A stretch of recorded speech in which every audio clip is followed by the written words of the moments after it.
పదే పదే 5 ఏళ్లకోసారి ప్రభుత్వాన్ని మారిస్తే కుదరదు.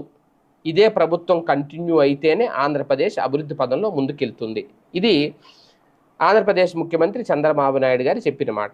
నిజమే, మనసులో మాట అయితే చెప్పేశారు. అది కాకపోతే ఇప్పుడు సాధ్యం అవుతుందా అనే దాని మీదే ఒక పెద్ద చర్చ అయితే నడుస్తోంది. బాబు గారి ఉద్దేశం ఏంటంటే, ఓకే, ఆయన మనసులో ఉన్న మాట చెప్పారు. కానీ ఏ ఎన్నికొచ్చినా ప్రజలు తెలుగుదేశం పార్టీనే గెలిపించాలంటున్నారు. అలా టీడీపీని వదలొద్దు అని చెప్పి ఆయన విన్నపం చేస్తున్నారు. మధ్యలో టీడీపీ చెయ్యి జనాలు వదిలేస్తే అది పార్టీకి రాజకీయంగా చేసే నష్టం కంటే ఏపీకి అభివృద్ధి పరంగా చేసే నష్టం అధికంగా ఉంటుందని చెప్పుకొచ్చారు. 2019 నుంచి 2024 మధ్యలో పాలన సరిగ్గా లేదు, అరాచకం సాగింది, అలాగే అభివృద్ధి పూర్తిగా కుంటుపడిందని చెప్పుకొస్తున్నారు. దానిని సరిచేసుకొని ఒక గాడిన రాష్ట్రాన్ని తీసుకొని రావడానికి తాను ఎంతగానో శ్రమిస్తున్నాను అంటూ బాబు చెప్పుకొచ్చారు. మళ్ళీ అలాంటి పరిస్థితి తీసుకురావద్దని కూడా జనాలు వేడుకుంటున్నారు.